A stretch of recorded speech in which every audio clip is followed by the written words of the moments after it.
Hi there, Libra. It's Maria from the Tarot Shop here with your tarot message for the month of July. I do like to change things up, so I have done. I usually start the video with a bit of astrology so that you can see what energy you're dealing with as well as the tarot. I've decided to put that at the end of the video with a little bit more around the tarot correspondences. So if you're interested in the astrology, the timestamp will be there. You might want to listen to the astrology first and come back to do the tarot. It's entirely up to you. You're the boss. Okay, I've also changed the deck. So this month I'm using, this is a new deck. It's the Tarot. No, it's not, Maria. Spirit Messages. So it's a message from Spirit. I don't stock this deck, but I will put the link so you can buy it if you want to. And then the Tarot. So without further ado, July is waiting. So let's see what July wants to offer for Libra. What do you have in store for Libra? What would you like to tell them? Give them a little message. Let's see.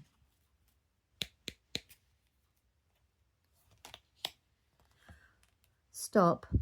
Now is not the time to rush into the decision you're about to make. Before this important decision is made, take a moment to pause and quiet your mind so you can ask your soul for guidance before you act or move forward. So you're coming up to a crossroads then, or you've decided something and then the Spirit is saying, just stop a minute. Let's see.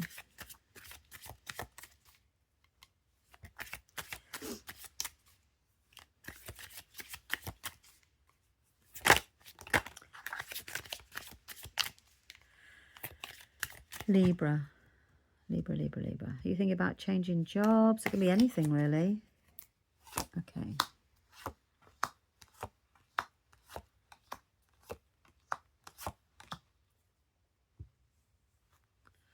This is a really odd message, but essentially at the beginning of the month, I think it's to do with work.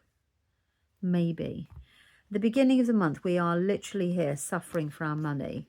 So this is about the fact that mentally, you're absolutely exhausted, but it's all about how to earn more money. So if you've started a project or something like that, that's all about how to earn money, because this is, how do I earn more money? How do I get more money? And actually it's exhausted you mentally. Stop worrying about your finances is the first thing I would say.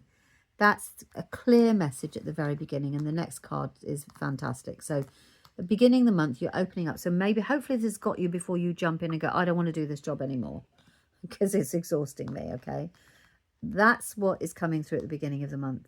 Stop worrying about the money side of things, okay, at the beginning of the month. Just stop it. You've actually got in the middle of the month here, or even just shortly afterwards, something comes in that causes you, look at this victory card, and you are really pleased with yourself. This card here is the Nine of Cups, which says, I'm really chuffed with myself. Look what I've done here. This is me. I can't believe I've done this. And the victory card is that you've done it. It's a physical action. It's something you've achieved. You've done it. And that's usually through work or something. So you've absolutely cracked it here. And you have every right, this is pride, every right to feel proud of yourself. So you see how we go from that to that in just a moment of days, okay? And then this is really quite a big thing for you. I think it's quite momentous, whatever this achievement is in the middle of the month, because it does lead you on to thinking, you're debating here. You go through a whole period of questioning at the end of the month what it is that you want emotionally. So I think you're sorting stuff out. That's what this is very much about this month. And I'm really pleased that's happened, because especially when you're going through that at the beginning about questioning things about money and stuff. So the King of Cups is a guy that is either at the end of the month, the message is either your other half, your significant other, is the two of you want different things. This is about looking forward into the dreams of the future and going, okay, you know, what is it that I want? What is, and I do believe that you're very much driven by what the other person wants. So somebody else is telling you what you, that's all I can say to you. Somebody else is guiding what you want from your future, what your dreams of happiness are, okay? But you've just achieved this massive thing on your own. So guess what's going to happen? You're going to stand up for yourself and you're going to say, I don't know if I want that. So at the end of the month, you can expect to have some real clarity. No, this is not confrontation. This is clarity, internal clarity. I wouldn't say this is conflict. This is about this other person has been very much driving what it is that you want. It can be a father. It can be a partner. It can be even that aspect of yourself where you think you know what you want to be happy. And actually, I don't think so. It's somebody else who's actually kind of pointing you in a certain direction. And you're getting that real clarity around, I don't want to do that. I know what I want to do. I want to go it on my own. I want to do something else. So it's this is fantastic. You've got this whole kind of clarification month, okay, which is why that came in at the beginning. You're clarifying what it is that you want for you, not what somebody else has told you that you need to be happy. So that's a really, really reassuring reading. I hope you've enjoyed that. And as I always say, if it doesn't make sense, if you think, I don't know what that is, it doesn't make any sense to me, then it should feel right. If it doesn't, then disconnect from this and actually have a look at your moon and or your rising. You can literally find those from any online free natal birth chart thing, and it will then tell you what those what your signs are. And it's genuinely true, because this is your sun, but actually it may be, you know, if you're a Libra sun, then this is for your sun, but you may be operating from a moon side, and if you are, then that's, you know, you operate emotionally that month. Or if it's from your Virgo rising, it's about your direction in life, you know, and sometimes they're more triggered than the others. So it's about, you know, we're not two-dimensional. This is one aspect, is what I was going to say. Now, that's the end of the tarot side of things. Move straight into the astrology. There'll be a separation now because I've done the one video for all of the astrology and attached it to the end. And I hope that you found that helpful. And thanks very much for your time. The decks I've used, the Tarot 1909 original. I'll put the details in the description. I don't actually sell the spirit messages, but I can put a link to that for you in the description. It's quite a lovely little deck, actually. And you can pull it on a daily basis, which I really like. And also, if you would love to buy me a coffee for, you just feel like it, why not? Then I've got a buy me a coffee page. And then now all I'm going to do is say goodbye, and you will head into the astrology. Thanks very much for your time. Bye-bye. Hello and welcome to the astrology part of the video. So I hope that you like this. It's a little way of doing things a bit differently, but I wanted to explain how connected astrology and tarot are, especially with the Rider-Waite, because he pretty much wanted to move it around the astrology cycles. And I'm currently using, so I'm going to give you, I'll go through this in a minute, I'll show it to you. But the Wiser cards have, the little mini Wisers, have the astrology symbols on there. So you can see, for example, this is Venus, okay? And Venus is in the sign of Virgo, okay? So, right, let's talk about this. First thing we've got to say is I'm going to attach this for you. It's a moon phases thing. We've got a new moon on the 14th of July in Cancer. So new moons and new beginnings, plant seeds, set intentions and step into new possibilities. That's in Cancer. So anything that's Cancer related, home, loving, caring, emotional, that's for new beginnings. So you can do a little bit of candle magic around it, do whatever you want. You could literally focus on the Chariot card, which is the Cancer card, or focus on things for new beginnings. That's the time for that on the 14th. And then on the 29th of July, we have a full moon.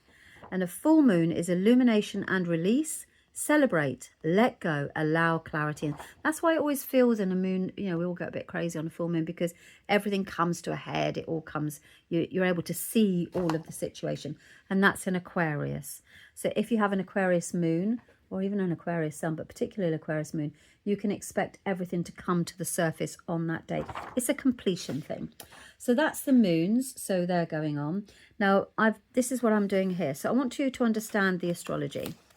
So the Hermit is the sign of Virgo, and you can see that he's very reflective. He likes to get things right. He likes to take a look within, and that's the sign, okay, that's going on from the 9th of July to the 6th of August. We have Venus, which is the Empress, talking and in bed with and very much in tune with Virgo. So you've got Venus in Virgo from the 9th of July to the 6th of August. So if you are a Virgo, then you can be expected to feel the effects of this. And Venus is very much around what we value. We feel very reflective. It's a time for going within. I mean, it helps tremendously by the fact that we've got Mercury retrograde, which is what I'm going to talk to you about in a moment. But so from the 9th through to the 6th of August, you've basically got Venus in Virgo. Now, let me just check what I wrote down on this Venus in Virgo.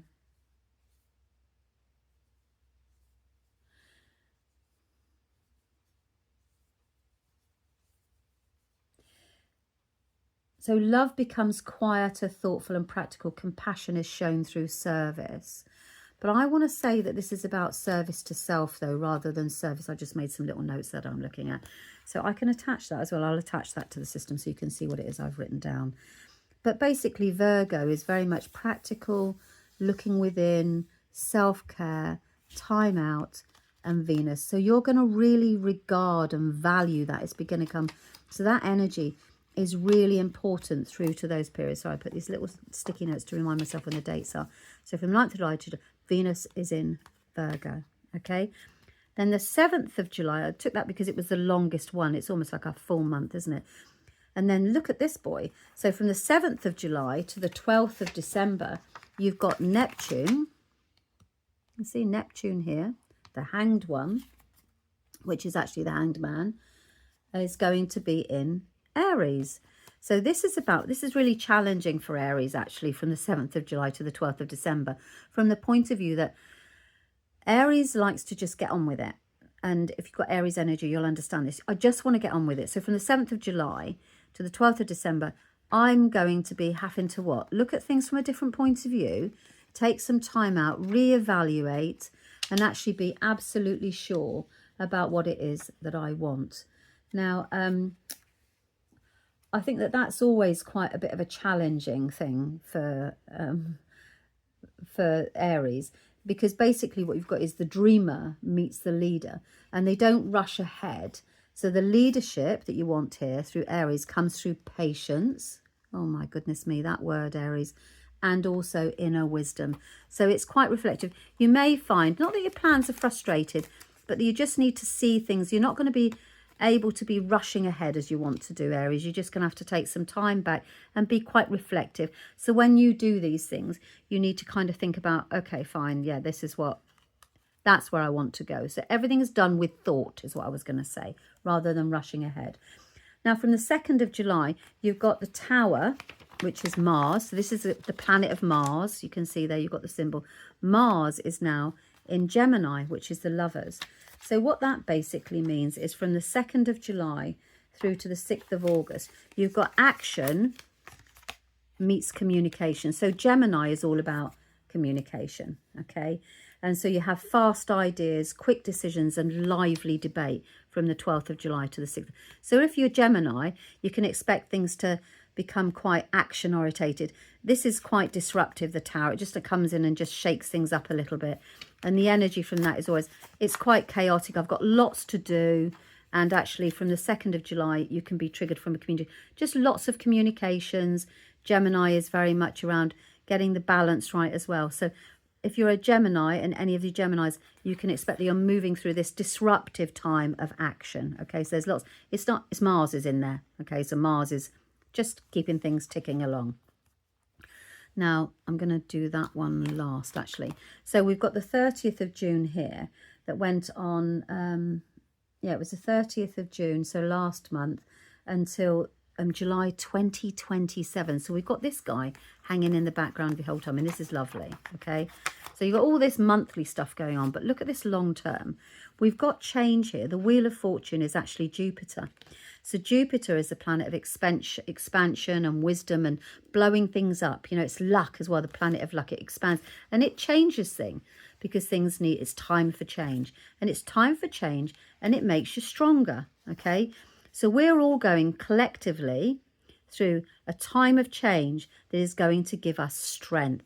So even when things feel like everything's kind of going against us from time to time, you know, like, I mean, God, the world is crazy, certainly in the UK at the moment. Well, I think it is all over the world, isn't it? you've got this opportunity grows through confidence. So if you're going to be courageous and you're going to step into the spotlight, look at the changes that can happen to you. This is wonderful. It's a really harmonious alliance here. And at the result of it, at the end of this period in July 2027, we will be changed and we will be stronger and empowered with the Strength card. That's also Leo. Strength is Leo. So if you're Leo, then you're going to be going through this massive change here from the 30th to the... So, you know, you've got Jupiter expanding everything for you, Leo. Your horizons, your roles, everything will end up empowering you. Now, this little baby here, this is the one that... So this is Mercury. The Magician is Mercury, you can see here. So Mercury is in the sign of Cancer for this month, which is your birthday month if you're Cancer, or there's any Cancer affecting you. And the Chariot just wants to get on with stuff. It just wants to get it done. It doesn't really want to think about things. It wants to very much focus on moving forward, okay, and progress. And the Magician also. So the Magician is about communication, but also making stuff happen and getting things done. So you've got from the 1st to the 23rd of July, no, so from the 1st to the 23rd of July, you've got... The Mercury is retrograde, so it's looking back on itself. It's the best way for me to do it. It's looking inward. It's looking at this and it's going, okay, what do you want to do? What is it that you, what is it? I want to review everything. I'm going to go over it again and over it and over again. I'm going to check to make sure we've got all of the tools to get this job done. So you can expect some revisiting of plans, some revisiting of all sorts of things, because you know how Mercury retrograde works. And that happens until the 23rd when, hallelujah, 23rd to the end of the month, it goes direct. So we can all hold on to that date. So the 23rd, we suddenly move forward. And this is a really... decisive time. You just get on with it. So we've got lots of action. So whatever we're doing during the whole month here, we're kind of revisiting it all on a collective, but more so Cancer.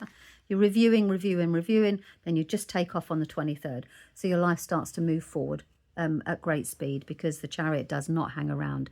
Okay, so those are the key energies that we've got. I have actually got a little sheet as well that I will attach, that I was kind of looking at there as well. And you can see what we've... So those are the energies you can work with, you know, and the stars that they are mostly, the signs that they're mostly affecting. Okay, I hope you found that helpful. Let me know what you think about this. If you think that this is worth it, then I'll add it. I'll do this for next month as well. If you think, I'm not really interested, go back to doing it the other way, then just let me know. Okay, all right, thanks very much for your time. Bye-bye.